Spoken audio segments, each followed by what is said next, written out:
오늘 우리에게 주신 하나님 말씀을 받겠습니다. 에스겔 37장 1절에서 14절까지 말씀입니다. 구약성경 1209면에 있는 에스겔 37장 1절에서 14절까지 말씀을 너희가 살아나리라 라는 제목으로 말씀을 받겠습니다.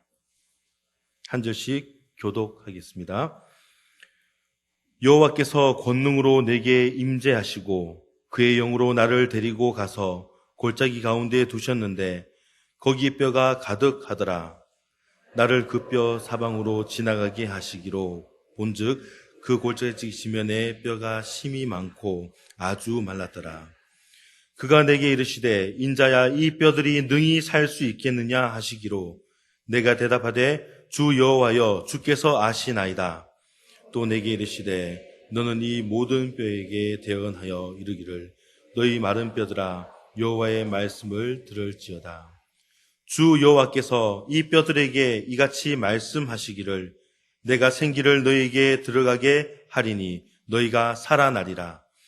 너희 위에 힘줄을 두고 살을 입히고 가죽으로 덮고 너희 속에 생기를 넣으리니 너희가 살아나리라. 또 내가 여호와인 줄 너희가 알리라 하셨다라. 이에 내가 명령을 따라 대언하니 대언할 때 소리가 나고 움직이며 이 뼈 저 뼈가 들어맞아 뼈들이 서로 연결되더라. 또 보니 그 뼈에 힘줄이 생기고 살이 오르며 그 위에 가죽이 덮이나 그 속에 생기는 없더라. 또 내게 이르시되 인자야 너는 생기를 향하여 대언하라. 생기에게 대언하여 이르기를 주 여호와께서 이같이 말씀하시기를 생기야 사방에서부터 와서 이 죽음을 당한 자에게 불어서 살아나게 하라 하셨다 하라. 이에 내가 그 명령대로 대언하였더니 생기가 그들에게 들어가매 그들이 곧 살아나서 일어나 서는데 극히 큰 군대더라. 또 내게 이르시되 인자야 이 뼈들은 이스라엘 온 족속이라.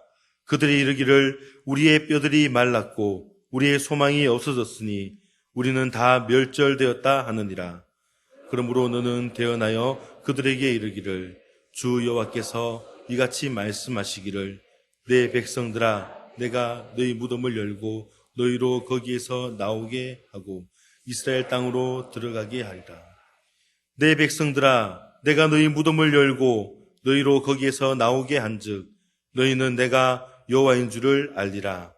내가 또 내 영을 너희 속에 두어 너희가 살아나게 하고 내가 또 너희를 너희 고국 땅에 두리니 나 여호와가 이 일을 말하고 이룬 줄을 너희가 알리라. 여호와의 말씀이니라. 아멘. 할렐루야. 우리 한 번만 오늘 인사하겠습니다. 나는 부활을 믿는 5달란트 받은 명품 성도입니다.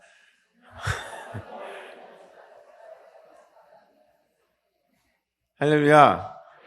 잘 모르실 것 같아요. 한 번 더 해드리려고 그랬는데 혹시 우리 동부교회 성도님들은 5달란트 받은 명품 성도답습니다. 여러분 한번 주보를 보실까요? 저희가 한 90% 정도 주보가 이제 완성이 됐는데 올해 교회 표 맨 위에 걸 보세요. 위에 보시면 우리 표를 같이 한번 읽어볼까요? 시작. 하나님께 소망을 두는 자는 복이 있도다. 아멘. 여러분 이게 올 연말에 어떻게 열매로 맺혀진지 한번 보십시오. 여호와께 소망을 두는 자는 넘치도록 하나님이 주시는 복을 누리게 될 줄로 믿습니다. 자, 올해의 성도의 생활 원리가 5가지가 있는데 자, 우리 손가락 5개 딱 펴보세요. 죄송합니다. 자, 손가락 5개를 펴서 첫 번째부터 5번째까지 한번 쭉 읽어보는 겁니다. 시작!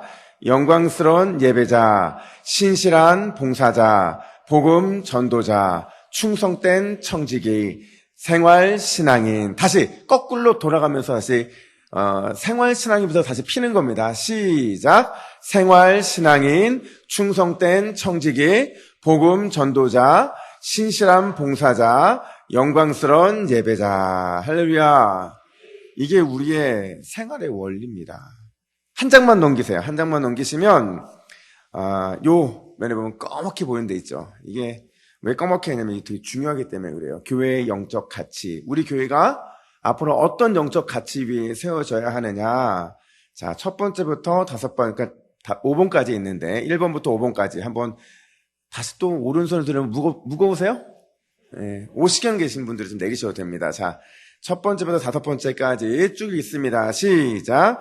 능력보다 화목을 이루는 교회, 혼자보다 함께 성장하는 교회, 현재보다 미래를 향해 달려가는 교회, 문화보다 복음의 가치를 두는 교회, 언제나 나보다 주님을 생각하는 교회. 다시 거꾸로, 다시 피면서 5번부터 시작.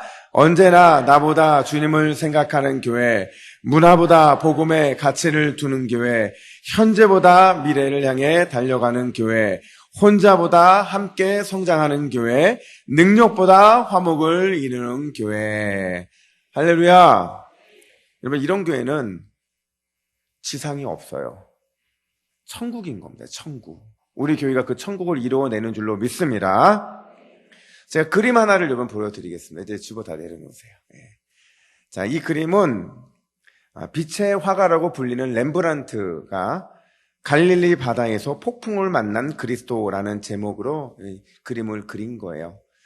렘브란트는 굉장한 신앙인이거든요. 그의 그림을 보면, 특별히 그의 성화를 보면 정말 어떻게 보면 이 빛과 어둠 속에서 우리가 어떻게 나아가야 되는지에 대한 이런 신앙적인 어떤 의미들을 참 많이 부여해 주고 있는데, 오늘 지금 보는 그림도 보면 딱 요 대각선으로 배가 나뉘어지거든요. 그래서 대각선을 봤을 때 이쪽은 환하게 빛이 비치고 있고 이쪽은 어둠을 비춰주면서 과연 우리가 이 경계 속에서 어디를 속해 살아야 되는가를 보여주는 겁니다. 우선 환한 데를 좀 보시면 여러분 잘 안 보일 겁니다. 여기 보시면 풍랑이 심하게 몰아치면서 배가 굉장히 위태해 보입니다. 근데 여러분 이 전체 그림 속에서 사람 수를 제가 세어봤거든요. 아주 독특하게 제가 이런 거 세는 걸 좋아하는데 세어보니까 14명인 거예요. 여러분 왜 14명일까요? 예수님과 12제자면 13이어야 되는데 렘브란트가 자기의 자아적인 이런 존재를 저다 그려놓은 거예요. 그러니까 찾다 보니까 누가 렘브란트인지를 알 것 같아요. 여러분 오늘 이 그림 속에서 빛과 어둠이 보여지는 거는 뭐냐면 이 제자들 같은 경우들은 지금 이 엄청난 강력한 풍랑과 맞서서 싸우고 있거든요. 열심히 노를 젓기도 하고 또 그 바람에 맞서서 돛을 놓치지 않기 위해서 끝까지 부여잡고 있고 또 배의 선두에 모여서는 이 풍랑의 문제 때문에 심각한 표정을 가지고 여러 이야기를 나누고 있고 심지어 어떤 사람은 저 어두운 밑에 보시면 막 이 배의 멀미로 인해서 모든 것을 쏟아내고 있는 그런 장면도 등장을 하게 됩니다. 근데 우리가 진짜 눈여겨봐야 되는 게 뭐냐면 폭풍우 속에서 살기 위해 몸부림치는 제자들과 달리 즉 가운데 보시면 환하게 예수님의 얼굴이 보이는데 너무 평안해 보이신다는 겁니다. 지금 삶과 죽음의 교차점에 있는데 너무도 침착하고 모든 것을 초월한 듯이 그렇게 평안히 계신 예수님의 모습이 보인다는 겁니다. 렘브란트는 성화를 그리면서 그 속에 신앙적인 의미를 담겨놓기를 원했다고 제가 말씀을 드렸어요. 과연 이 그림은 뭘 말하고 싶은 걸까? 좀 제 나름대로 풀어보면 이렇습니다. 갈릴리 바다는 세상이에요. 그리고 제자들이 타고 있는 배는 우리의 인생을 상징하는 겁니다. 그들이 만난 풍랑은 우리가 인생에서 만날 수 있는 크고 작은 고난과 역경을 의미하는 겁니다.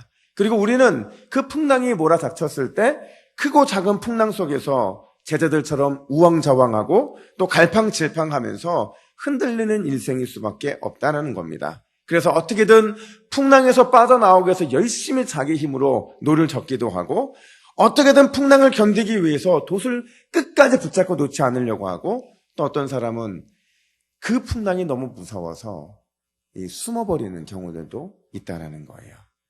그리고 또 어떤 사람들은 긴장한 그 모습으로 풍랑이 지나가기만을 기다리고 있다는 겁니다.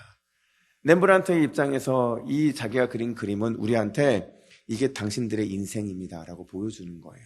그러면서 이 인생 속에서 작고 큰 인생에서 만날 수 있는 수많은 풍랑들이 몰아닥칠 때 어떻게든 살려고 몸부림치고 어떻게든 그 모든 과정들을 이기기 위해서 몸부림치고 있는 그 나약한 인간의 모습, 제자들의 모습을 우리라고 말해주고 있는 거예요.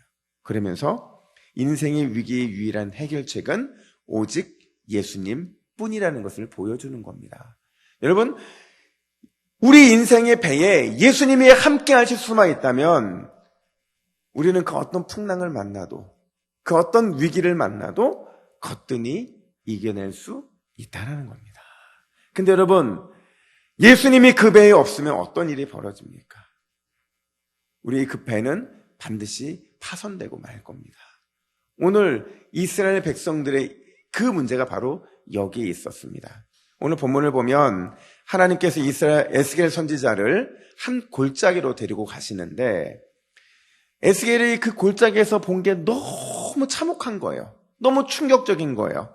어떻게 이런 일이 있을 수 있을까 하는 그런 심각한 마음이 들 정도였는데 어떤 모습이냐면 2절 말씀을 보십시오. 2절을 같이 함께 했습니다. 시작. 나를 그 뼈 사방으로 지나가게 하시기로 본즉 그 골짜기 지면에 뼈가 심이 많고 아주 말랐더라. 아멘. 제가 이 말씀을 보면서 아쉬운 거예요.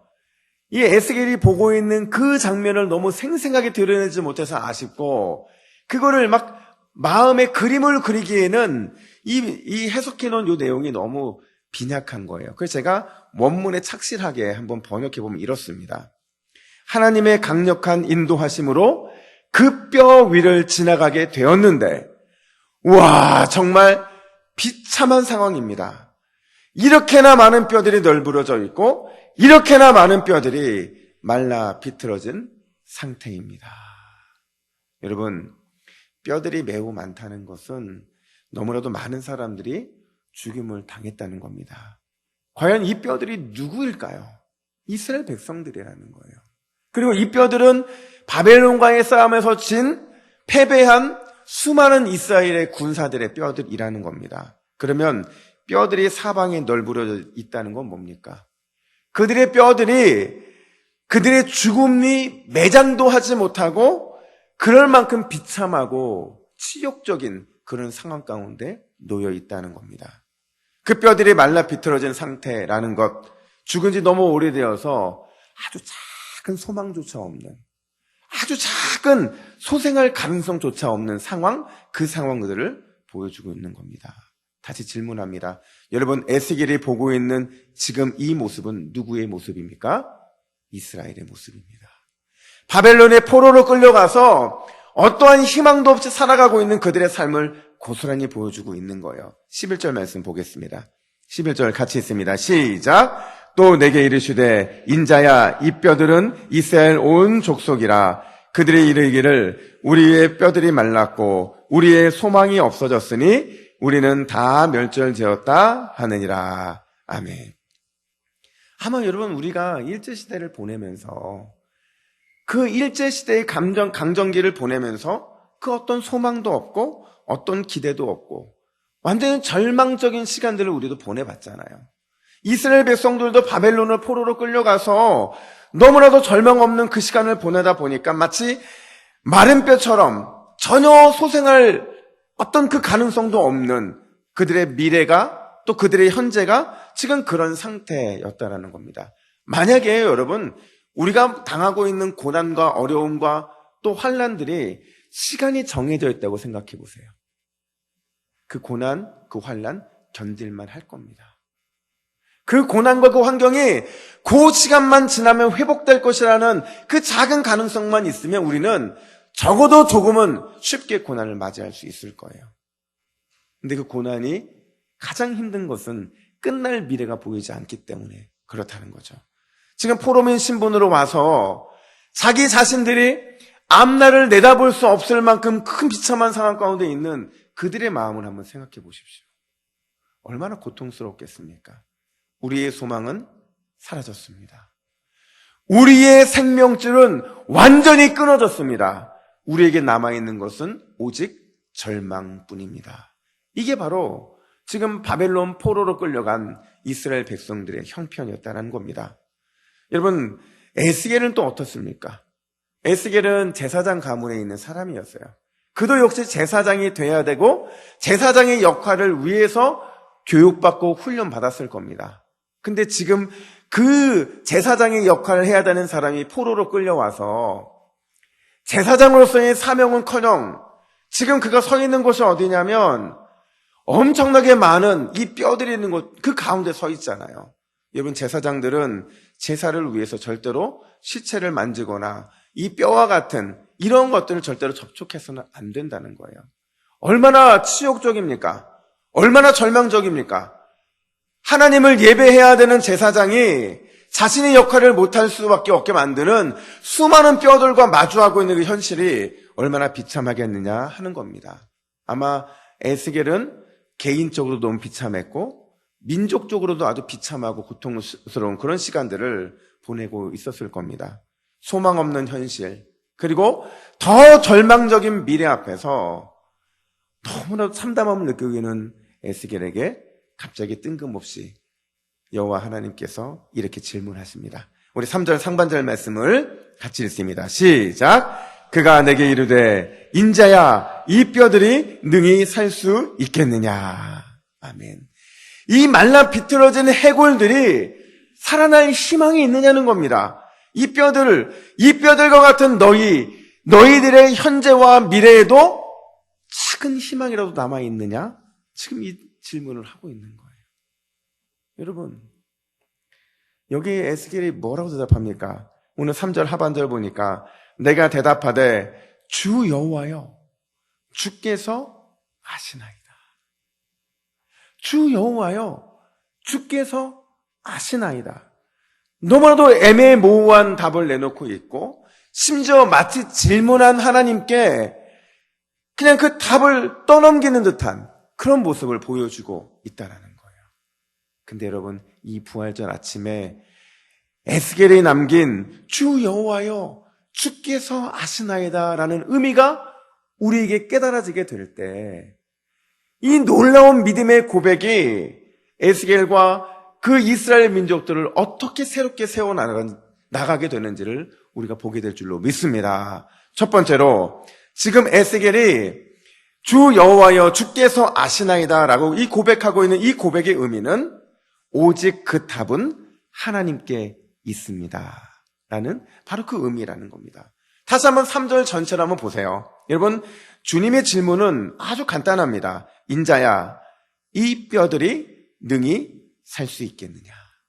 자, 이 문장을 잘 보세요. 여러분, 주어가 뭡니까? 주어가 이 뼈들입니다. 이 뼈들이 살 수 있느냐라고 물어봤을 때 주어는 이 뼈들이에요. 이 뼈들은 누구라고 그랬죠, 제가? 이스라엘 백성들, 포로로 끌려와서 아무런 소망 없이 살고 있는, 현재도 소망 없고 미래도 소망 없을 것 같은 그 이스라엘 백성들이 바로 이 뼈들이라는 겁니다. 이 뼈들이 살 수 있겠느냐? 만약에 이 뼈들, 그들이 이 질문의 주체가 되면 결코 그들에게는 소망이 없다는 겁니다. 이 뼈들이 그들에게 주체가 되어서, 주어가 되어서 너희들이 스스로 살 수 있느냐라고 물어봤다고 한다면 그들에게는 소망이 없다는 겁니다. 이 주어를 바꿀 때 그들에게 소망이 있는데 하나님이 그들의 주어가 될 때 능히 살아날 수 있다. 지금 그 말을 하고 있는 겁니다. 그러니까 이 말은 바꿔 말하면 지금 이런 거예요. 인자야, 내가 이 뼈들을 능히 살 수 있게 할 수 있겠느냐. 지금 그 질문 앞에서 주께서 능히 살아날 수 있게 하실 수 있습니다라는 고백을 지금 에스겔이 올려주고 있다는 겁니다. 오직 주님이 주어가 되실 때 반드시 살아나게 될 것입니다. 그 고백을 에스겔 다시 이렇게 올려드리는 겁니다. 주 여호와여 오직 그 답은 하나님께만 있는 줄 믿습니다. 할렐루야. 이 고백을 하고 있는 거예요. 그렇다면 여러분, 하나님이 주어가 된다는 게 과연 어떤 의미일까요? 오늘 본문에 보면 하나님이 주어가 된다는 것을 4절 하반절에서 이렇게 말해줍니다. 4절 하반절 같이 있습니다. 시작. 너희 마른 뼈들아 여호와의 말씀을 들을지어다. 하나님이 주어가 된다는 것은 여호와 하나님의 말씀이 우리의 삶에 선포되는 거예요. 여호와 하나님의 살아 역사하시는 그 말씀이 우리의 인생을 완전히 관통하는 겁니다. 그래서 하나님의 말씀이 우리의 인생의 주요가 될 때 능히 우리는 완벽하게 살아나게 됨을 경험하게 될 거라는 얘기를 지금 에스겔을 통해 하고 있는 겁니다. 여러분 보십시오. 지금 이 말씀을 받고 이 말씀이 대언될 때 어떤 기적이 일어나는지 보세요. 우리 7절과 8절 보십시오. 7절과 8절 말씀을 우리 같이 함께 읽습니다. 시작. 이에 내가 명령을 따라 대언하니 대언할 때에 소리가 나고 움직이며 이 뼈 저 뼈가 들어맞아 뼈들이 서로 연결되더라. 내가 또 보니 그 뼈에 힘줄이 생기고 살이 오르며 그 위에 가죽이 덮이니 그 속에 생기는 없더라. 10절 말씀도 읽겠습니다. 시작. 이에 내가 그 명령대로 대언하였더니 생기가 그들에게 들어가며 그들이 곧 살아서 일어나 서는데 극히 큰 군대더라. 여러분, 주님의 말씀이 대언할 때 일어나는 이 놀라운 변화를 보십시오. 뼈들이 갑자기 움직이는 소리가 납니다. 그리고 이 뼈 저 뼈가 들어맞아 서로 연결되고 뼈들이 완성되자 힘줄이 생기고 살이 오르고 가죽이 덮여서 영락없는 살아있는 사람이 되잖아요. 또 주님의 말씀이 대언되니까 그들 안에 생기가 들어와서 완전히 살아있는 엄청난 군대를 만들어내잖아요. 여러분 무엇이 이런 기적을 만들어냅니까? 주님의 말씀이 주어가 될 때, 여호와 하나님이 그들의 인생의 주어가 될 때 그들은 능히 살아나게 됨을 경험하게 되었다라는 겁니다. 여러분 저는 이번 고난주간 특별 새벽기도회를 준비하면서 제 마음에 큰 기도의 제목이 있었어요. 그게 뭐냐면 여호와의 은혜가 우리 동부교회에 임하면 주님께서 우리 교회를 이전보다 더 놀라운 은혜의 도구로 쓰시겠다라는 그 어떤 확신이었어요. 기도할 때마다 다른 거 기도하지 않았습니다. 하나님 우리 동부교회가 과거의 영광보다 더 놀라운 하나님의 영광이 선포되는 그런 교회가 되기를 원합니다. 각 가정마다 그 영광이 선포되게 하시고 우리 교회가 그 영광이 선포되어서 많은 사람들에게 동부교회가 어떻게 살아났느냐, 오직 그 답은 하나님께 있습니다. 오직 그 답은 하나님께 있습니다라는 그 간증거리가 생겼으면 좋겠습니다. 제가 그 마음으로 새벽을 깨웠거든요. 여러분 제가요 왜 이런 마음을 갖게 됐냐면 사실 제가 인생 속에서 가장 이 추억인데도 뼈아픈 추억이 하나가 있어요. 한 30년 정도 된 것 같았는데 30년이니까 뭐 제가 10대 중후반을 보내고 있을 때 저희 가정 참 힘들었거든요. 너무 힘들었어요. 경제적으로도 힘들었고 상황적으로도 힘들었고 저희가 반지하에 살고 있었는데 그 반지하가 이제 싸다 보니까 방수가 안 되는 거예요. 비가 오면 항상 그 빗물이 벽을 타고 이제 집으로 들어오는데 그 안방이 이렇게 막 그 물로 흥건한 거예요. 그러면 보일러 켜서 말리기 전에 그걸 늘 물로 퍼서 이렇게 버리고 하는데 뭐 장남이니까 제가 또 그 역할을 해야 되잖아요. 근데 바로 위에 있는 주인집이 제 친구 집이거든요. 얼마나 자존심이 상해요. 근데 그걸 퍼서 버리는데 그때 때마침 어머니 아버지가 어디 나가시고 저랑 저희 누나랑 제 동생 셋이 이렇게 있었는데 제가 너무 마음에 화가 나고 속상하고 짜증이 나서 뭐라고 얘기했냐면 진짜 우리 인생은 이렇게 끝날 것 같아. 제가 이런 말을 한 거예요. 저는 지금 너무도 생생하게 그게 기억이 나거든요. 근데 제가 한 번은 은혜 받고 저희 누나하고 제 동생한테 네가 너무 부정적인 말을 해서 미안하다고 이 얘기를 했더니 본인들은 기억이 안 난대요. 할렐루야. 두고두고 목사가 저런다고 욕먹을 텐데 기억이 안 나는 거예요. 그래서 제가 이 생각만 할 때마다 마음이 짠한데 여러분 만약에 인간인 제가 주어가 되었다면 저의 가정은 아마 또 제 인생은 아마 소망 없는 인생이 되었을 겁니다. 근데 놀랍게도 하나님이 저를 만나 주셨고 우리의 가정을 책임져 주셔서 하나님의 말씀이 우리의 가정의 주어가 되셨기 때문에 지금 저와 우리의 가정의 모습이 있는 줄로 믿습니다. 여러분 인생도 마찬가지 아닙니까? 여러분의 인생 가운데 때로는 정말 구질하게 느낄 만큼 내가 너무 창피하게 느껴질 만큼 그런 어려운 시기를 만날 때도 있었고 여전히 지금 그런 상황 가운데 끝도 안 보이는 그런 삶들을 살아가고 있는데 여러분 만약에 여러분들의 인생이 주어라면 여러분 인생은 그렇게 끝나고 말 겁니다. 전혀 변화가 일어나지 않을 겁니다. 그러나 하나님이 주어가 되신다면 하나님의 말씀이 주어가 되신다면 여러분과 여러분의 가정은 놀랍게 살아나게 될 줄로 믿습니다. 여러분 우리가 인생에서 얼마나 많은 것들을 경험했습니까? 철저하게 나 중심적인 인생으로 살아갈 때 내가 인생의 주어가 됐을 때 나는 마치 그게 아주 좋은 성인 것처럼 지었지만 다 모래성이었잖아요. 한순간 날아가버리는 쉽게 무너져버리는 그런 모래성이었잖아요. 실패잖아요. 근데 하나님이 주어가 되는 인생, 그렇게 세운 인생을 생각해 보세요. 우리가 기도로 무엇인가를 쌓아서 기도로 이루어냈고 우리가 말씀의 능력을 사모하고 은혜를 받아서 그것으로 우리의 인생이 세워졌을 때 저는 그 인생이 무너지는 걸 본 적이 없습니다. 하나님이 세우신 인생은 결코 무너짐이 없다라는 겁니다. 여러분 130여 년 전에 이 땅 가운데 복음을 들고 첫 발을 내딛었던 언더우드 선교사가 첫 제물포 항에 내렸을 때 어떤 심정이었겠어요? 지금처럼 이렇게 대단한 대한민국 아니었잖아요. 누가 보더라도 정말 어려운 시간을 보내고 있었던 그 조선에 그가 첫 발을 내딛었을 때 얼마나 그 마음이 힘들고 과연 오늘날 대한민국의 이 모습을 떠올릴 수 있었을까요? 이런 기도를 합니다. 주님, 지금은 아무것도 보이지 않습니다.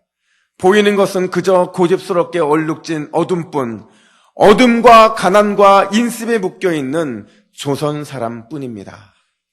여기에 반전이 있습니다. 그러나 주님, 이곳이 머지않아 은총의 땅이 되리라는 것을 저는 믿습니다. 이곳이 머지않아 은총의 땅이 되리라는 것을 저는 믿습니다. 주여, 오직 제 마음을 붙잡아 주소서. 이 말이 무슨 말입니까? 주님이 대한민국의 주어가 되어 주시옵소서. 주님이 앞으로 세워지게 될 한국교회의 주어가 되어 주시옵소서. 지금 그 결과가 우리가 누리고 있는 이 엄청난 축복들 아닙니까? 여러분, 오직 부활의 주님만이 우리 인생, 우리의 가정, 우리 교회의 주어가 되어 주신다고 한다면 우리는 반드시 능히 살아나게 되는 기적을 경험할 줄로 믿습니다. 여러분, 가정적으로 힘들건, 자녀들 때문에 힘들건, 배우자 때문에 힘들건, 인생 자체 때문에 힘들던 여러분, 부활의 주님의 손을 꼭 붙잡을 때 능히 살아나는 귀한 은혜를 함께 누리는 저와 여러분 되기를 예수님의 이름으로 축복합니다. 뿐만 아니라 지금 에스겔의 이 대답은 어떤 의미가 있냐면요. 주님, 약속의 주님은 반드시 그 약속을 이루어 주심을 믿습니다. 하나님의 그 약속은 반드시 믿을만 한 것입니다. 라는 고백을 하고 있는 겁니다. 12절 하반절을 보십시오.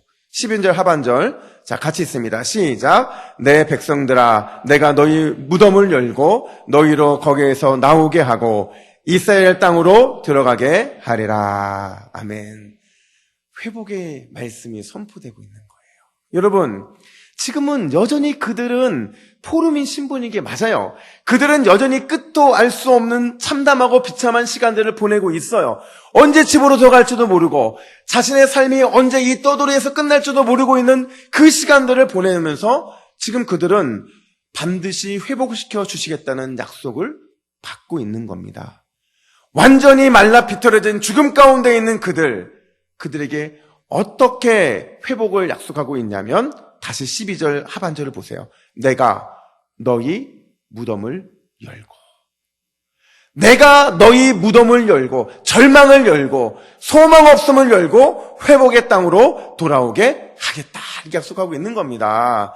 여러분, 이 약속은 부활의 예수님을 통해 성취된 줄로 믿습니다.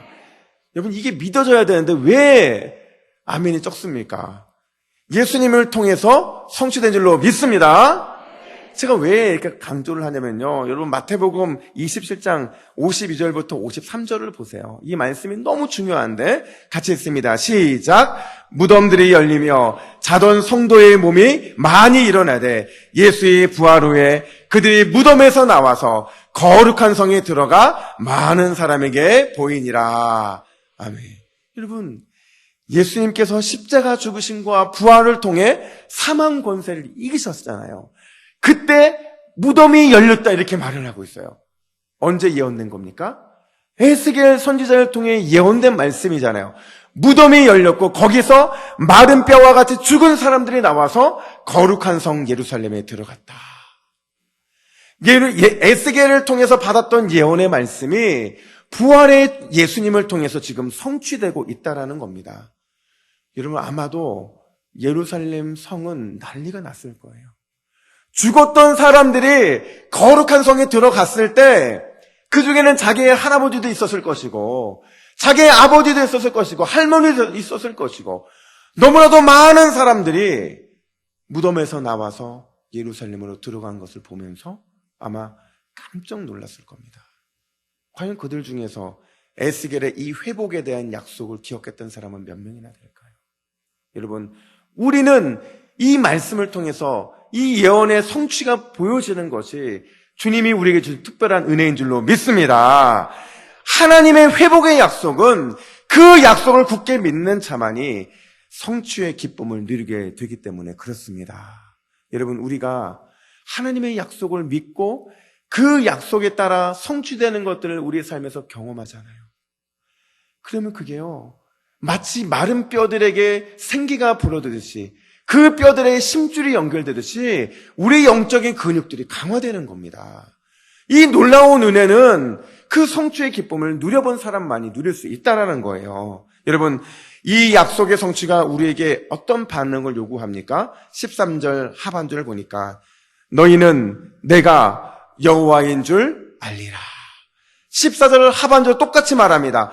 나 여호와가 이 일을 말하고 이룬 줄을 너희가 알리라. 여러분, 약속을 이루시는 하나님 앞에서 우리가 할 수 있는 게 뭐겠어요? 역시 하나님은 하나님이시다.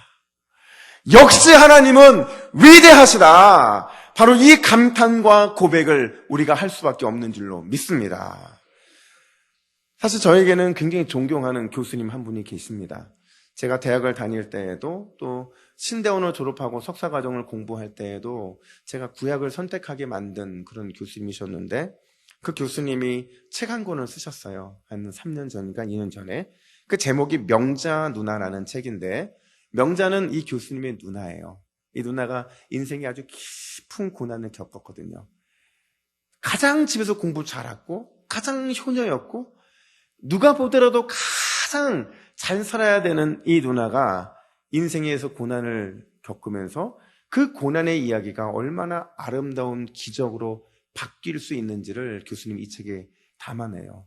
근데 저는 이 책을 요 내용을 쓰기 위해 또 한 번 봤거든요. 보는데 마음이 굉장히 울적한 거예요. 보면서도 막 감격스러운 울적함이 있잖아요. 환희 같은 아마 이런 내용입니다.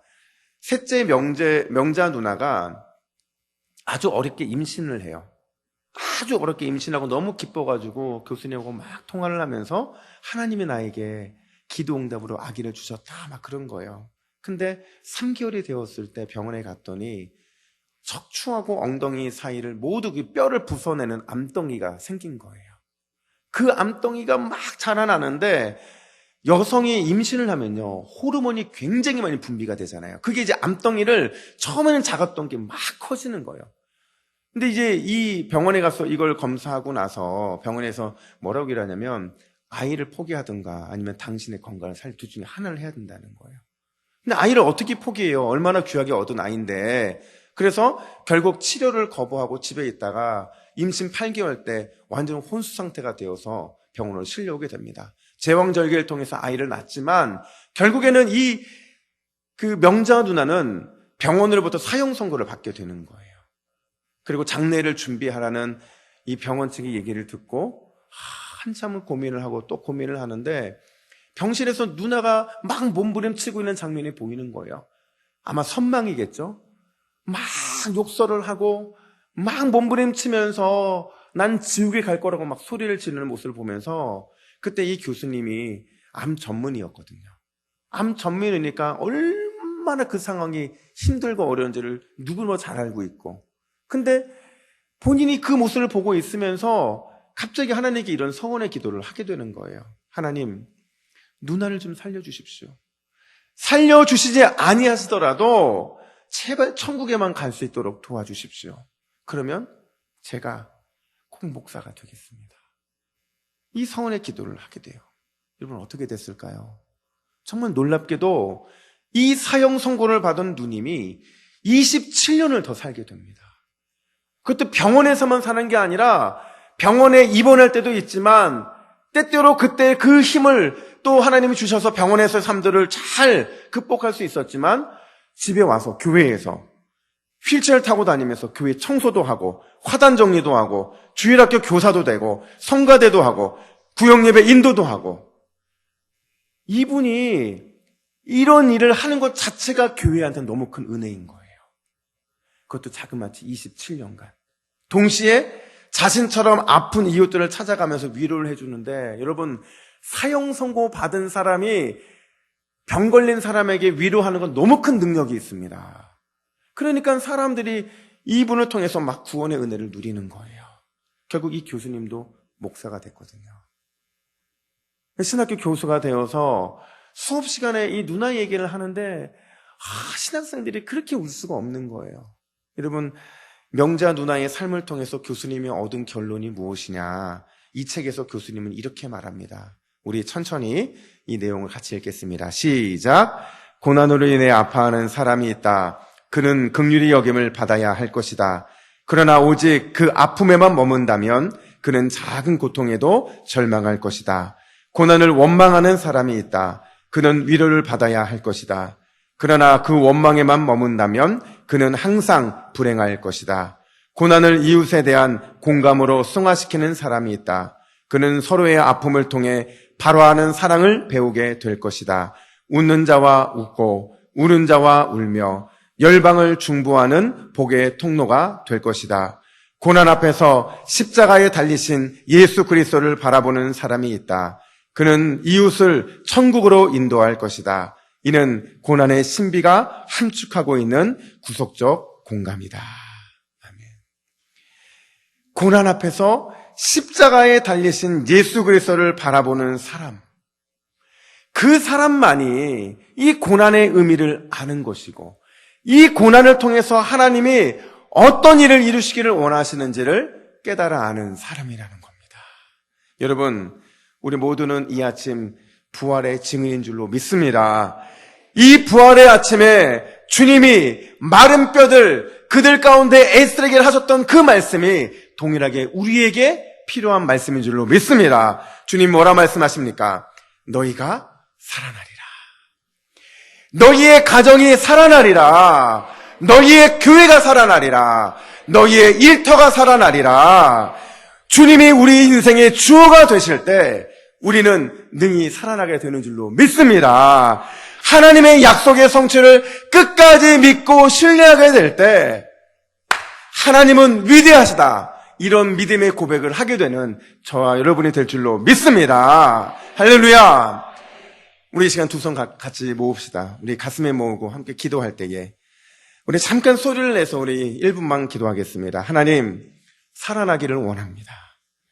하나님, 내가 살아나게 하여 주시고, 우리의 가정이 살아나게 하여 주시고, 우리 교회가 살아나게 하여 주시고, 우리 대한민국이 살아나게 하여 주시옵소서.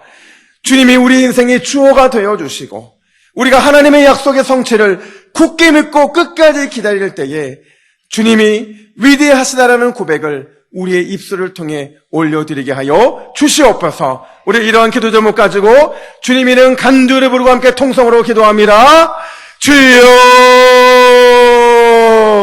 하나님 아버지, 하나님 오늘 말씀을 통해서 마른 뼈들을 살려내시는 주님의 놀라운 은혜를 주여 보게 하여 주시니 감사합니다. 하나님 아버지, 너희가 살아나리라 주님 말씀해 주셨사오니 우리 각자가 살아나는 놀라운 역사가 있게 하여 주시옵소서. 우리의 가정이 살아나는 역사가 있게 하여 주시옵소서. 우리의 교회가 살아나는 역사가 있게 하여 주시옵소서. 우리 대한민국이 살아나게 하여 주시옵소서. 주님, 우리 인생의 주어가 되어 주셔서, 주님의 말씀이 우리의 주어가 되어 주셔서 우리가 능히 살아남을 경험할 수 있도록 놀라운 은혜와 축복을 쏟아 부어 주시옵소서. 하나님의 약속의 성취를 우리가 굳게 믿고 기다리게 하여 주시고, 하나님은 위대하시다 고백할 수 있는 우리 모든 믿음의 지체들이 되게 하여 주시옵소서. 병막 가운데, 모든 고난과 어려움 가운데, 우리의 모든 기도의 제목들 가운데 일어나게 하실 주님을 찬양합니다. 주님이시여 우리를 일어나게 하여 주시고, 놀라운 주님의 은혜와 축복이 이 아침에 임하는 귀한 역사가 있게 하여 주시옵소서. 하나님 아버지, 이 부활의 아침에 우리에게 너희가 살아나리라고 말씀해 주시니 감사합니다. 주님이 우리 인생의 주어가 되어 주셔서 마른 뼈들처럼 죽은 것 같은 우리의 인생이 능히 살아나는 역사를 보게 해 주시옵소서. 하나님의 언약의 말씀이 성취될 것을 끝까지 기다리게 하여 주시고, 결국에는 하나님은 위대하십니다라고 고백할 수 있는 우리 모두의 삶이 되게 하여 주시옵소서. 이 모든 말씀 우리의 부활과 소망이 되어 주시는 예수 그리스도의 이름으로 기도하옵나이다. 아멘.